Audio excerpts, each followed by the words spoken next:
ministère. Chacun a joué pleinement son ministère. Dieu a créé, Dieu Jésus a sauvé, Dieu le Saint-Esprit joue le ministère de la consolation et de la restauration. Alléluia. Jésus n'a pas dit je vais rester là et puis je vais me cafouiller avec le Saint-Esprit. Il a fini de sauver. Il dit maintenant Saint-Esprit, viens continuer ta part de travail.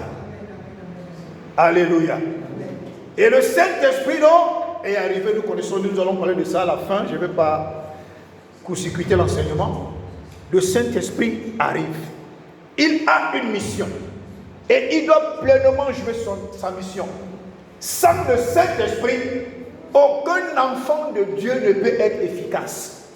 Sans le Saint-Esprit, aucune église ne peut être efficace.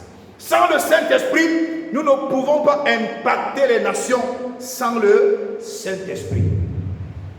Le Saint-Esprit est très important. Le Saint-Esprit est comme le sang dans le corps de l'homme. C'est comme ça que le Saint-Esprit est dans l'église et dans la vie du chrétien.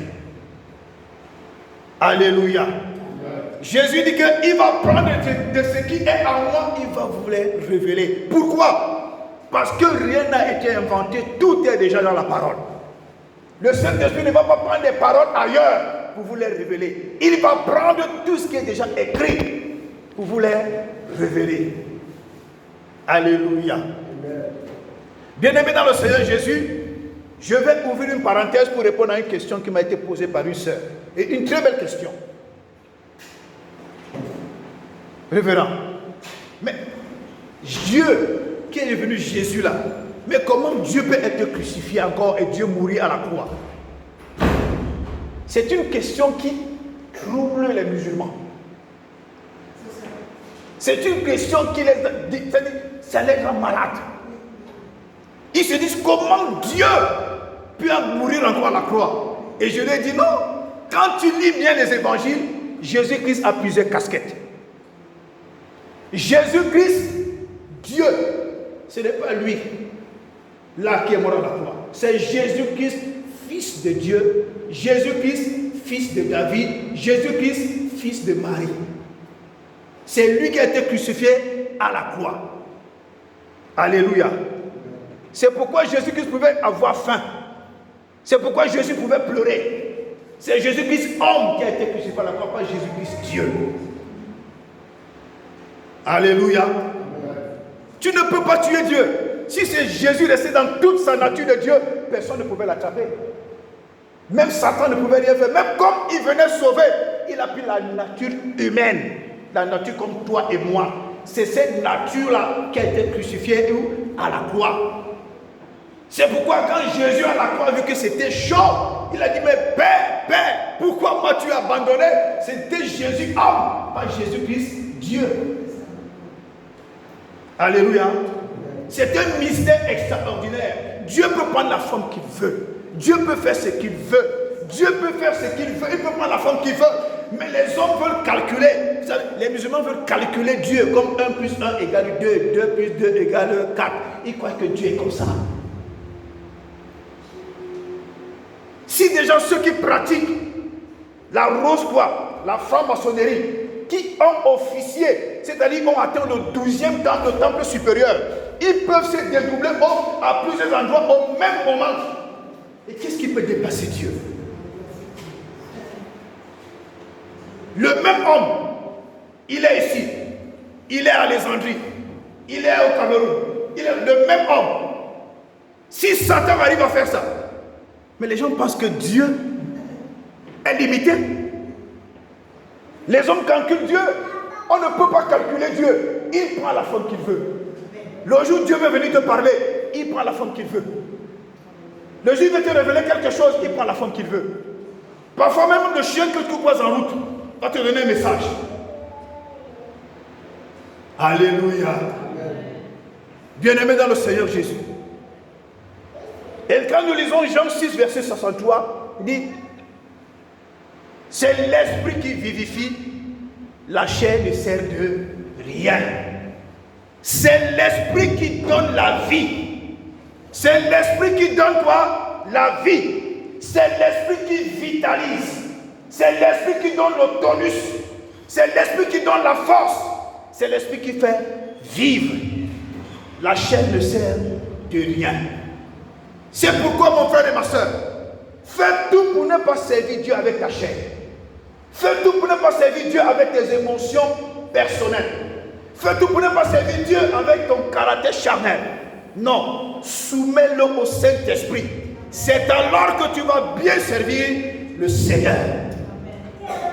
Alléluia. Vous allez faire le constat aujourd'hui. Si je peux prendre sur 100 pasteurs dans le monde, si tu as dit, je globalise tous les pasteurs du monde, je les regroupe 100 pasteurs dans le monde, vous allez constater que c'est ceux qui se laissent conduire par le Saint-Esprit qui posent moins de dégâts. Tous ceux qui servent Dieu avec leur chair, ils causent des dégâts terribles. Je disais à une dame il y a quelques jours que si un pasteur est hypocrite, quand il prêche, il communique l'hypocrisie. Si un pasteur est rebelle, têtu, il ne connaît pas se soumettre à quelqu'un, quand il vous prêche, c'est ce qu'il vous transmet. Mais si un pasteur ne connaît pas se soumettre, personne ne se soumettra à lui. C'est une loi spirituelle infaillible. Si je suis le pasteur de Marcel, du diable Marcel, et que je ne peux pas me soumettre au diable Marcel en tant que pasteur, moi je pense que quand je vais partir ailleurs, je vais créer mon église, les gens vont se soumettre à moi. Impossible. Au début là, ça sera bien, mais quand la technicité ça commence à réclamer le ministère, tous ceux qui sont avec toi vont commencer à faire ce que tu avais fait à l'autre.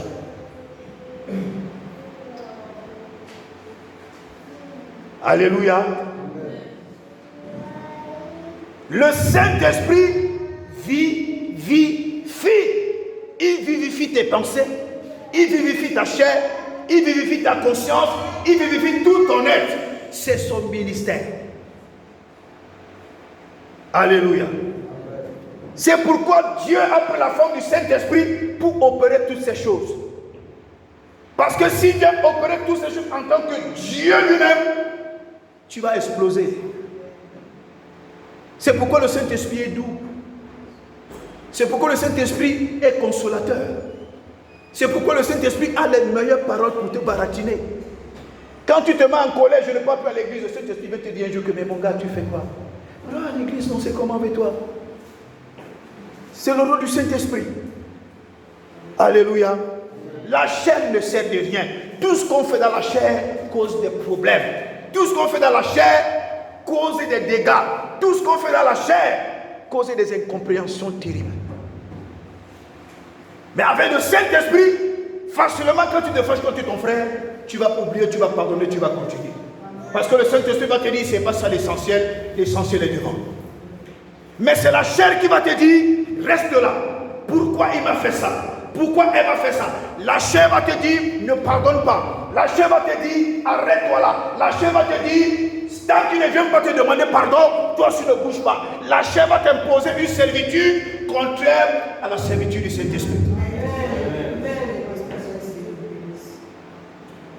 Alléluia. C'est ça le rôle de la chair. Non, ne lui pardonne pas. Non, il faut qu'il me te demander pardon. Non, n'oublie pas. Non, il m'a fait que. Non, il m'a dit que. Non, moi ce n'est pas possible, on ne me fait pas ça. Ça, c'est le rôle de la chair.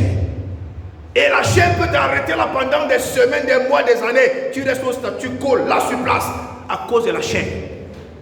Mais quand tu laisses l'Esprit de Dieu agir, le Saint-Esprit va te dire maintenant, oublie et passe à autre chose parce que l'essentiel est devant. Alléluia. Oui, bien-aimé. L'Esprit vivifie. L'Esprit donne la vie. L'Esprit transforme. L'Esprit rend beau. L'Esprit rend belle. L'Esprit rajeunit. L'Esprit restaure. L'Esprit vivifie.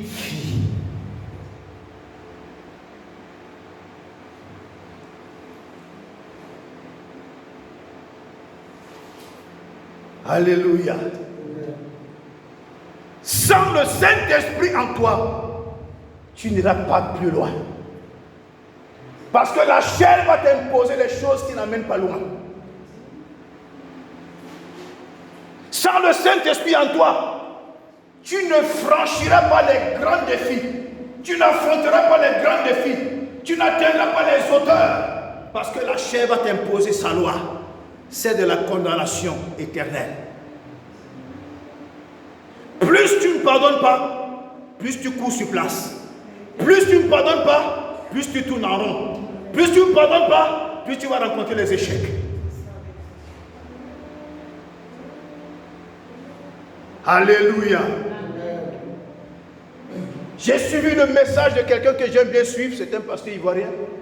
En passant, c'est le pasteur Sanogo, qui prêchait sur la puissance de l'amour. Il parlait de l'évangélisation. La puissance de l'amour. Quand tu n'as pas l'amour en toi, tu ne peux pas prêcher l'évangile à quelqu'un. Quand tu n'as pas l'amour en toi, tu ne peux pas sortir évangéliser. Quand tu sors évangéliser, c'est parce que ton cœur est rempli d'amour par le Saint-Esprit. Alors, tu as la compassion pour les âmes.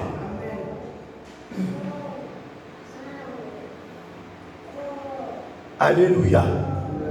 C'est l'Esprit qui donne la valeur. C'est l'Esprit qui donne la saveur. C'est le Saint-Esprit qui donne le bon goût à notre vie chrétienne. C'est le Saint-Esprit qui donne le bon goût à notre vie même conjugale. C'est le Saint-Esprit qui donne le bon goût même à notre quotidien. C'est le Saint-Esprit. Le Saint-Esprit parle tous les jours. Mais ce sont les choses que la chair nous impose qui nous empêchent d'écouter la voix du Saint-Esprit. Alléluia. Est-ce que quelqu'un peut nous lire Romains 8, verset 2, s'il vous plaît? Romains 8, verset 2. Quelqu'un peut nous lire Romains 8, verset 2?